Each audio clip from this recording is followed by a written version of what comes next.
If you don't learn these lessons, life will teach them to you the hard way. Some cost money, some cost relationships, and some will cost you time you'll never get back. By the time we hit 40, life has already handed us a few bruises. But some lessons are so critical, they're not optional, they are requirements. In this video, I'll share 12 of the most powerful life truths, ones that will either elevate you or quietly destroy you if ignored. Let's get into it. Let's start with the one thing that traps more people than anything else. It's not money, it's not failure, it's the past. There's something dangerous about the past, not because it's bad, but because it's gone, and we keep pretending it's still here. You see, the past has a strange way of dressing itself up as a teacher, but acting like a prison warden. And too many of us, especially as we hit 40, 50, even 60, keep looking backward while life is asking us to move forward. We all know someone stuck in yesterday. Maybe it's you. If only I had taken that job. If I hadn't married that person. I should have invested when I had the chance. And here's the harsh truth. None of it matters now. What happened, happened. It shaped you, taught you. It might have even hurt you, but it doesn't get to define you. Not anymore. Let me tell you about a man named David. He was 47 when I met him. Smart, capable, funny, but emotionally stuck in a loop. 10 years earlier, he lost his business during the 2008 crash. He never really recovered, not financially, but mentally. Every conversation circled back to the same point. I had it all, and I lost it. It became his identity. But here's the kicker. No one else cared about his failure as much as he did. Not his friends, not his kids, not even the world. The world had moved on, but David hadn't. And while he was reliving a decade-old trauma, opportunity was knocking, softly at first, then louder. But he was too busy staring in the rearview mirror to notice the open road ahead. That's what the past does. It whispers regrets and drowns out possibilities. You weren't meant to carry all of it. You were meant to learn, then let go. The past is a place to visit, not to live in. And the present is all you really have. It's fragile, it's fast, it's precious. Every moment you spend wishing things had gone differently is a moment you'll never get back. So if you're over 40 and you still think your best years are behind you, let me challenge you. Who told you that? And why did you believe them? The truth is, the second half of your life can be the best half. But only if you stop rereading the first chapter and start writing the next. Your future is not waiting. It's approaching one heartbeat at a time. So stop mourning the past. It served its purpose. It gave you scars, but also stories. It gave you pain, but also wisdom. Now it's time to live again. Because after we face our past, we need to redefine how we see success and failure. And that's what we'll talk about next. Once you've stopped carrying the weight of your past, the next question is, what are you chasing now? Because if you don't redefine success, you'll spend your life climbing the wrong mountain. When you were 20, what did success mean to you? Maybe it was a six-figure salary, a house with a pool, your name on an office door, the admiration of others. But here's the shocking truth most people don't learn until it's too late. That kind of success has an expiration date. It doesn't hold up when the kids move out, when your parents pass away, when the job title no longer excites you, when your health starts whispering things you thought you had time to ignore. Let me tell you about Susan. She was 52 when she finally made it. A beautiful home, 2 cars, a second property in Arizona. And one night, she poured herself a glass of wine and realized something devastating. I won, but I don't feel anything. You know why? Because for 30 years, she was chasing a version of success someone else defined for her. Society's checklist, her parents' dreams, her peers' approval, and in the process, she lost herself. That's what traditional success does. It looks great, but sometimes it's just an expensive disguise for emptiness. Now here's what real success looks like after 40. Waking up without dread, laughing with your partner, seeing your adult kids still want your advice, taking care of your body, not punishing it, doing meaningful work even if it pays less, saying no without guilt, and knowing that peace is worth more than praise. You don't have to stop dreaming. You just have to start dreaming differently. And what about failure? Well, let me say something that may shock you. Failure is not the opposite of success. It's the tuition you pay for wisdom. You don't get to grow without failing. You don't become resilient by winning every time. Your character isn't built by your victories. It's built by how you respond to loss. Ask anyone over 50 what taught them the most. It's never the easy years. They'll talk about the job they lost, the divorce they didn't see coming, the illness that made them slow down, the regret that finally made them change. Failure, when you look at it honestly, becomes a gift. It makes you humble, it makes you human, and it makes your next chapter real. So if you're still afraid of failing, you're still chasing someone else's idea of success. Redefine both. Make them yours. Let go of applause. Let go of perfection. And start measuring life by meaning, not metrics. Because when you do, success feels different, feels lighter, and strangely, it feels like coming home. And now that we've unlearned what success and failure really mean, it's time to ask a deeper question. Are you living by design or by default? That's what we'll explore next. Once you redefine success and learn to embrace failure, the question becomes, are you living a life you chose, or one that just happened to you? Most people don't live, they just continue. They wake up, go to work, run errands, scroll through news they don't care about, come home, repeat. It's not a life, it's a loop, and it didn't start yesterday. Somewhere along the line, maybe in your 20s or 30s, you were told to be practical. So you shelved your dreams. You made the safe choice. You got the job, paid the bills, raised the kids.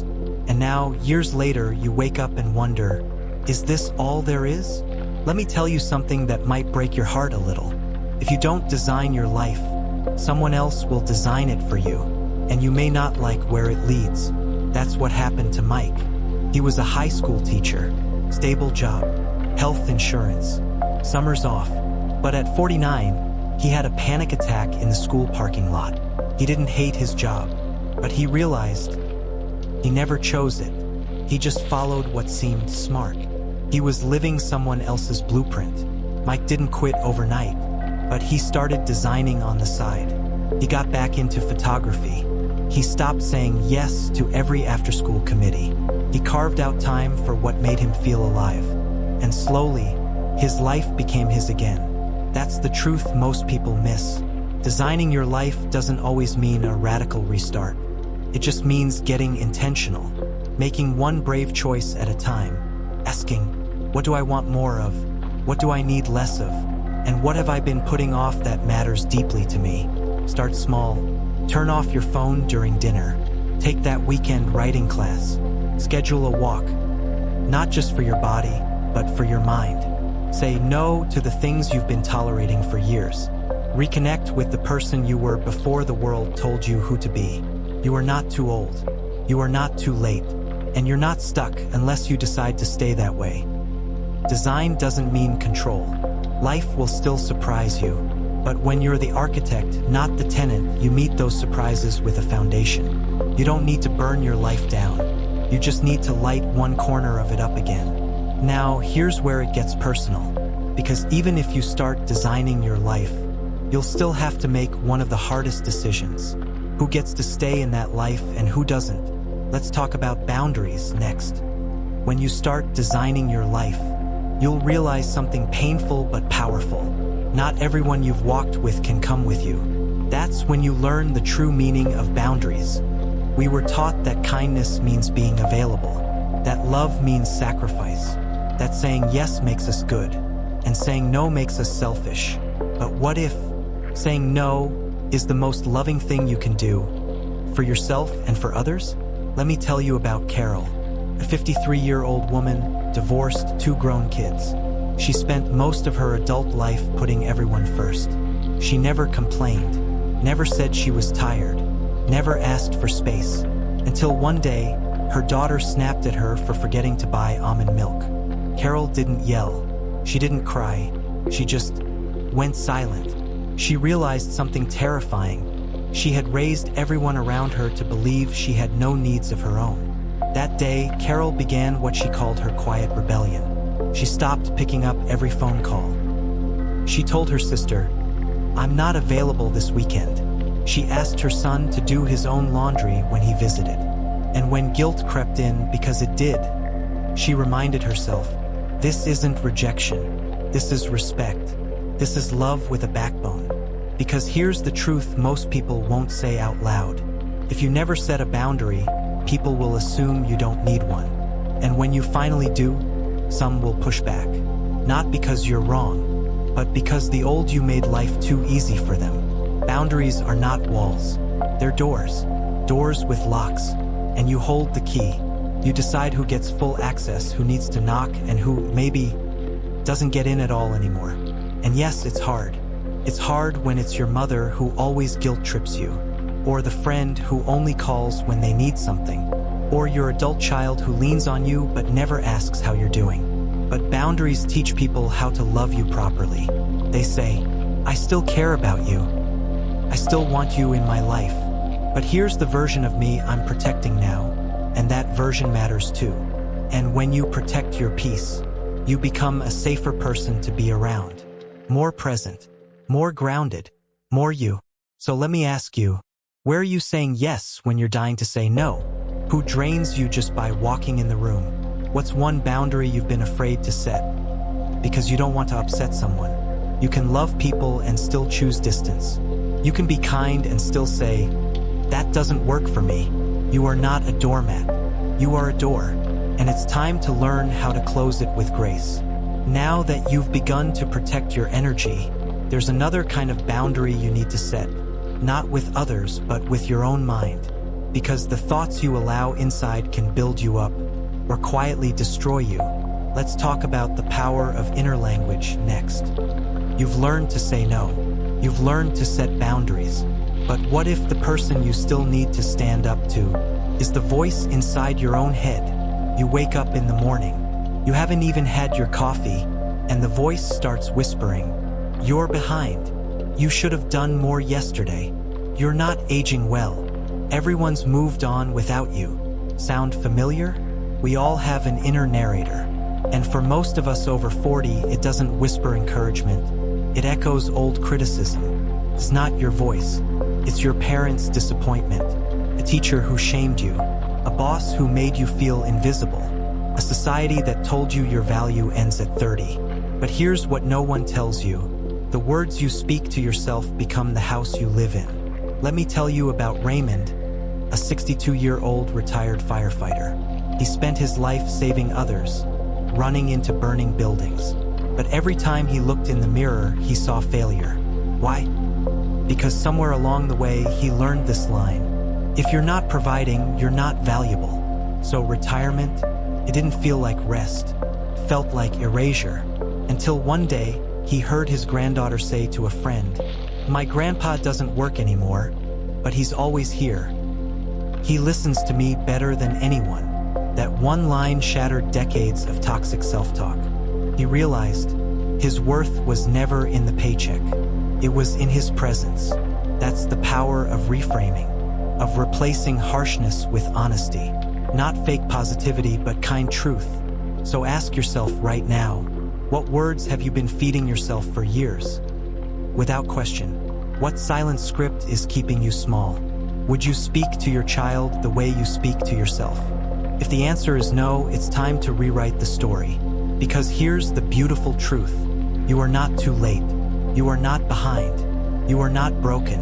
You are becoming. Start with this right now out loud. I speak to myself with the same compassion I offer others. I am still worthy, even when I rest. My value didn't expire when I turned 40. It expanded. I am allowed to be proud of how far I've come. Even if your voice shakes, say it. Even if you don't believe it yet, say it anyway. Because the more you hear kindness from within, the less you'll need it from the outside. The way you speak to yourself sets the tone for everything. Your confidence, your energy, your relationships, your healing. You are always listening. Now that you've started changing your inner language, let's take it one step deeper. What if the stories you've believed about yourself were never really yours? It's time to reclaim the narrative of your life and rewrite it with truth. You've started speaking to yourself with more kindness. But what if the entire story you've believed about who you are wasn't even yours to begin with? Let's pause, look back, and ask yourself one of the hardest questions in life. Whose story have I been living? Was it your father's plan? Your mother's expectations? Your high school teacher's definition of success? Your ex-spouse's judgment? Your culture's rules about what a real man or a good woman is? So many of us wake up at 45, 55, even 65, and realize we've spent decades climbing a ladder, only to find it's leaning against the wrong wall. And here's what's worse. We don't just inherit eye color or height. We inherit wounds. We inherit fears. We inherit unfinished stories from generations before us. Let me tell you about Angela. She's 58. For 30 years, she worked as an accountant, meticulous, quiet, stable. But deep down, she always wanted to paint. Ever since she was a little girl sketching in the corners of her school notebooks. But her mother used to say, "That's just a hobby. You need something practical." So Angela buried that part of herself. Until last year, after her mother passed, she found a hidden box in the attic. Inside, a stack of paintings, her mother's, signed, dated, hidden. And in that moment, the truth hit her. Her mother didn't discourage her out of cruelty. She did it out of fear. Fear of failure. Fear of judgment. Fear of repeating her own pain. Angela cried for 2 hours. Not out of regret, but because for the first time, she saw her life. Not as a straight line, but a story that could be rewritten. She started painting again. And last fall, she sold her first piece. It's never too late to return to who you were before the world told you who to be. So let me ask you, what dream did you bury to survive?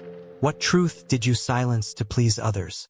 What version of you is waiting, not to be created, but to be remembered? You don't need to burn down your whole life to rewrite your story. You just need to pick up the pen and start with a single sentence. From this moment forward, I choose to be fully me. Your past is a chapter, not the whole book. You get to decide what the next one looks like. It might start quietly, a new habit, a phone call you've avoided, a long-forgotten song you used to love. But each of those is a sentence, and sentence by sentence, you reclaim your voice. This is your life, not a rehearsal, not a draft, not anyone else's version. You've started speaking to yourself with more kindness. But what if the entire story you've believed about who you are wasn't even yours to begin with? Let's pause, look back, and ask yourself one of the hardest questions in life. Whose story have I been living? Was it your father's plan? Your mother's expectations? Your high school teacher's definition of success? Your ex-spouse's judgment? Your culture's rules about what a real man or a good woman is? So many of us wake up at 45, 55, even 65, and realize we've spent decades climbing a ladder, only to find it's leaning against the wrong wall. And here's what's worse. We don't just inherit eye color or height. We inherit wounds. We inherit fears. We inherit unfinished stories from generations before us. Let me tell you about Angela. She's 58. For 30 years, she worked as an accountant, meticulous, quiet, stable. But deep down, she always wanted to paint. Ever since she was a little girl sketching in the corners of her school notebooks. But her mother used to say, "That's just a hobby. You need something practical." So Angela buried that part of herself. Until last year, after her mother passed, she found a hidden box in the attic. Inside, a stack of paintings, her mother's, signed, dated, hidden. And in that moment, the truth hit her. Her mother didn't discourage her out of cruelty. She did it out of fear. Fear of failure. Fear of judgment. Fear of repeating her own pain. Angela cried for 2 hours. Not out of regret, but because for the first time, she saw her life. Not as a straight line, but a story that could be rewritten. She started painting again, and last fall she sold her first piece. It's never too late to return to who you were before the world told you who to be. So let me ask you, what dream did you bury to survive? What truth did you silence to please others? What version of you is waiting, not to be created, but to be remembered? You don't need to burn down your whole life to rewrite your story. You just need to pick up the pen and start with a single sentence. From this moment forward, I choose to be fully me. Your past is a chapter, not the whole book. You get to decide what the next one looks like. It might start quietly, a new habit, a phone call you've avoided, a long-forgotten song you used to love. But each of those is a sentence. And sentence by sentence, you reclaim your voice. This is your life, not a rehearsal, not a draft, not anyone else's version. Yours. And once you begin rewriting your story, there's one more secret you need to know. The past, all of it wasn't just pain. It's fuel. And in the next part, I'll show you how to turn your scars into wisdom that guides the rest of your journey. You have begun to rewrite your own story, but don't forget this. Every scar is a page written in the ink of pain. And if you are brave enough to turn it over, they are not just memories, they are instructions. Pain is a brutal teacher, but it's also the most honest one. Every heartbreak, every betrayal, every failure wasn't just something that happened to you. It was something that happened to you if you're willing to look again. Let me tell you about David. He's 63, divorced twice, laid off at 58. For a long time, he walked around carrying this silent belief. I failed at everything that mattered. But one day, he was sitting on a park bench, watching his granddaughter chase butterflies, and she turned to him and asked, "Grandpa, what was the saddest day of your life?" He almost said, "The day I lost my job," but something inside him paused. He thought. Then he said, "The saddest day was when I stopped believing I still had something to offer." She didn't say anything, just grabbed his hand and smiled. That moment cracked something open. He went home, dusted off an old journal, and started writing about pain, about starting over, about the mistakes no one warns you about after 50. 6 months later, he published a book, just a short collection of stories. It wasn't a bestseller, but one email changed everything. David, I'm 61. I thought I was the only one who felt invisible. Your story reminded me I'm still here. Thank you. That's the thing about pain. When you share it with honesty, it becomes medicine, not just for you, but for others. You see, life gives you two choices when you're hurt. You can build a wall, or you can build a lighthouse. Walls keep the world out.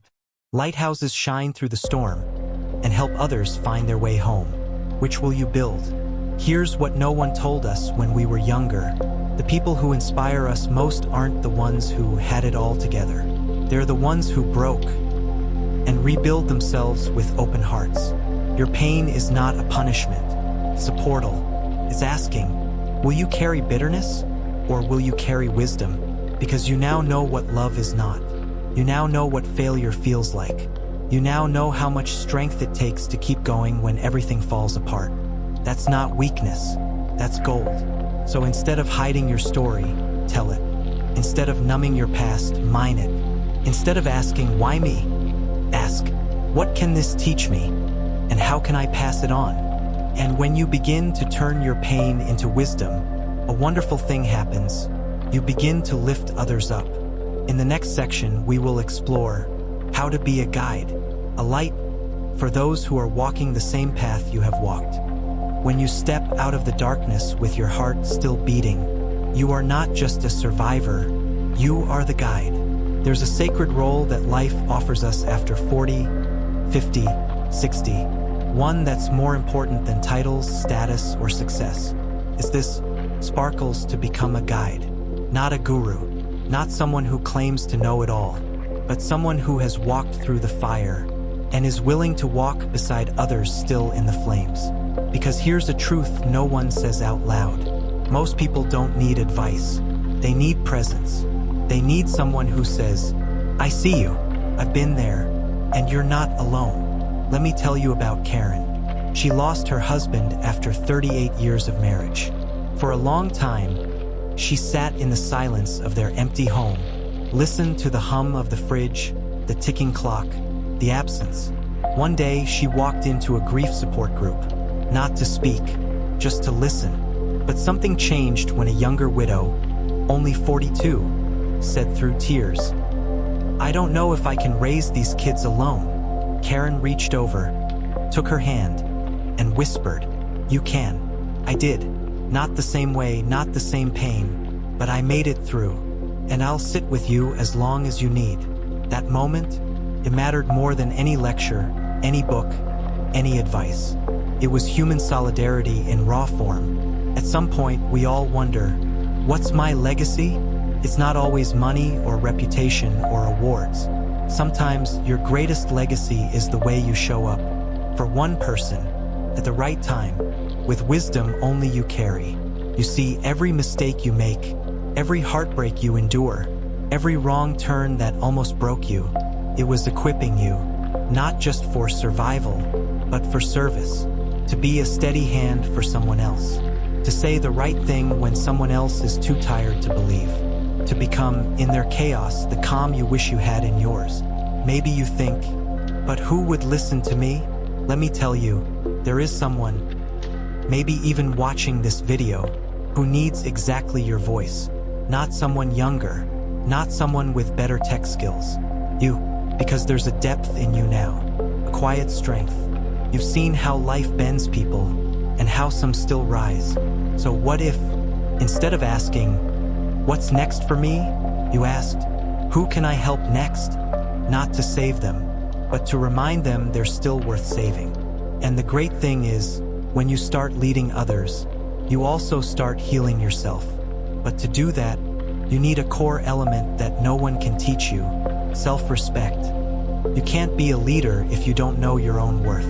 And the sad thing is, many people make it through life without learning this. Self-respect is not negotiable. It's fundamental.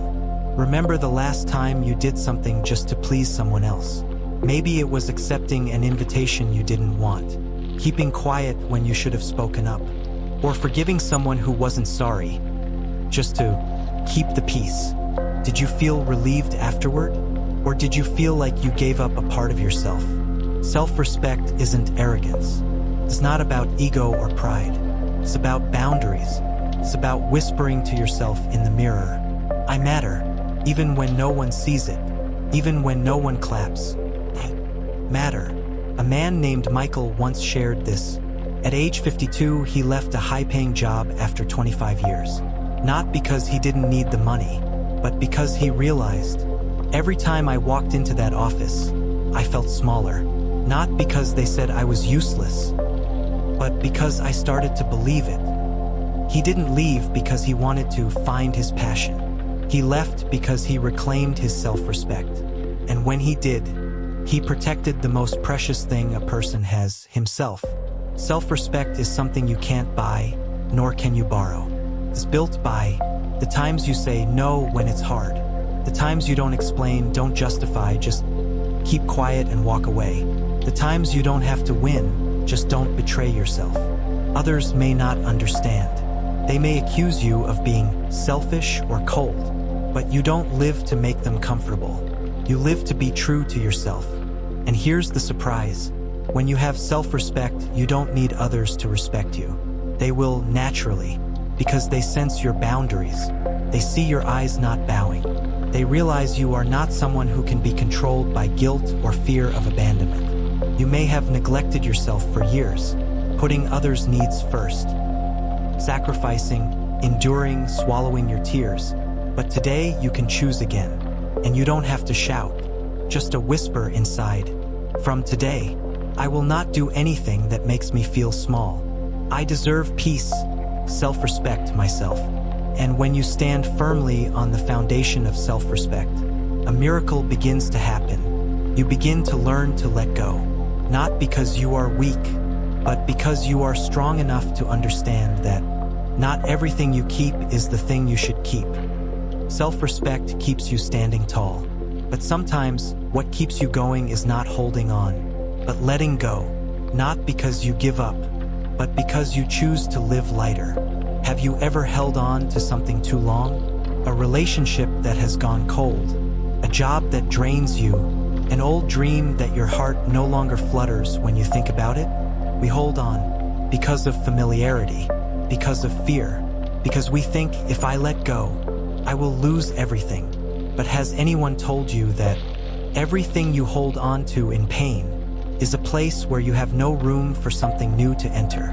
Linda's story, 48 years old, is a touching example. She divorced after 22 years of marriage, not because she no longer loved, but because she was no longer herself in that relationship. She said, "I woke up every morning and didn't recognize the woman in the mirror. I lost my laughter, my passion, the light in my eyes, but I kept trying until I realized I no longer wanted to save what was making me wither." The day she left was not the day of her breakup. It was the day of her rebirth. Letting go is not a sign of failure. On the contrary, it is the courage of someone who has tried to the end. Someone who has tried, loved, sacrificed, and courageously said, "I deserve a new chapter, even if I don't know what it will be." There are 3 things that adults often have to learn to let go of. People who are no longer with you. They may have been very close, but every path has a turning point. Not everyone who appears in your life will be with you until the end. And that doesn't mean you're a failure. Mistakes in the past. You may have made the wrong choice, hurt others, missed a great opportunity, but holding on to things that cannot be changed only makes you miss the present, the image of the ideal person that you imposed on yourself. It's time to forgive yourself. Be real, not perfect, but sincere. You know what? A tree is not afraid of autumn. It lets its leaves fall to prepare for a new season. And neither are you.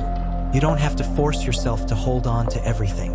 You just have to choose what is worth holding on to and have the courage to let go of the rest. Let go, and not to escape, but to evolve. Here's the truth. Letting go doesn't weaken you. It's a testament to your inner strength. When you dare to let go, you open the door for peace to enter, for yourself to breathe again. And then, when you let go of the burden, you begin to understand the most precious thing is not what you have, but who is truly walking with you on this journey. When you have the courage to let go of things that no longer belong to you, you look back and see more clearly what is still with you. Relationships, people. But have you ever wondered, what do they reflect about you? Every person you meet in life is a mirror, not just for you to see who they are, but for you to see clearly who you are when you are with them. Here is the truth that few people dare to face. Relationships do not happen randomly. They are a reflection of you in a certain moment of your own maturity. When you love someone deeply, you don't just love them for who they are. You love the version of yourself that you become when you are with them. Stronger, warmer, more authentic. On the other hand, if someone makes you feel small, scared, and always pretending, it may be a sign of an inner wound that needs healing. Remember the story of Michael, 54. After retiring early, he realized he had no real close friends. For years, he was the good guy, the responsible guy, the helpless guy. He said, "I lived like a rock, hard, independent, but alone, until I met John, a gardener in the neighborhood. For the first time in decades, I was a normal person. Nothing better, nothing to prove, just a man learning to grow vegetables and laughing more." Relationships are mirrors that help you discover 3 important things. How you treat yourself. If you are constantly attracting cold, judgmental people into your life, it may be because you are being harsh and cold to yourself. What are you giving away? Are you giving love or control? Are you respecting other people's boundaries? Or are you unconsciously manipulating? Your relationships speak volumes about what you are carrying within you. What lessons do you need to learn? There are people who come and leave only to teach you one thing. Love yourself. Don't wait for someone else to save you. and know when to go and when to stay. Good relationships aren't perfect, but they are real. They aren't always smooth, but they always help you grow. Not everyone you hang out with is the right person, but they all reflect something you need to see. And if you are brave enough to look into that mirror, without avoiding, without blaming, you will see yourself more mature, more understanding, and more ready to truly love. After all, you may have many relationships, many roles in life, but there is only one thing that will always be with you until the end: yourself. So how can you live in harmony, loving yourself, not only when things are going well, but also when you stumble? After all the relationships, the losses, the lessons, and the things we have forgotten, there is someone who always stays. Someone who has witnessed every time you fall and get up. Someone you have blamed, denied, not loved enough. That is you. You are your last home. Maybe you have lived for others. Maybe you have traded your peace to please the world. Maybe you have abandoned your dreams because it's too late. But today you can return. Not to somewhere out there, but to yourself. There is a powerful truth. No matter how the world turns out there, you can still learn to make peace with yourself. People often ask, how to find happiness? How do I feel enough when I've missed so much? And the answer isn't in a formula for success. It isn't in changing your appearance or owning anything. It starts with empathy for who you are today. Look back. How many storms have you been through? How many times you thought you couldn't go on? And you're still here. You deserve to know. You're not wrong, you're not broken. You're not too late. You just need to learn to be your own safe haven. Nancy's story, 63, is a touching testament. She has been a mother, a wife, a woman who has always put others first. Until the day she had a mild stroke, was hospitalized for a week. No one came to visit except for a nurse and a neighbor she once helped. In the quiet of the hospital, she said, "For the first time, I saw clearly. I never knew how to love myself. I was always waiting for someone to come and fill me, but it turned out I was the one I was waiting for." From then on, Nancy began to write in her diary every morning, walk slowly and smile at strangers, not because she wanted recognition, but because she felt enough. This is the final lesson, but the most important. Be your own friend, teacher, healer. No one else can do it for you, because in the end, when everything falls away, when the spotlight goes off, when fame or responsibility no longer matters, it is you who remains with yourself. You don't need to do anything more to be worthy of love. You don't need to fix yourself to be accepted. Just sit down with yourself like an old friend and say, "I'm sorry I left you for so long. Now I'm home." Move to conclusion and CTA. So you've made it through 12 parts, 12 life lessons that are not options, but requirements for living fully. If you're breathing, if your heart can still feel these things, it's never too late to start again. From within, write one thing you learned in the comments below. I want to hear your story. I really do. If even one of these lessons hit home, don't just nod your head and move on. Leave a comment. Which one are you working on right now? And if you found value here, hit like and subscribe, because what's coming next might change how you live the rest of your life.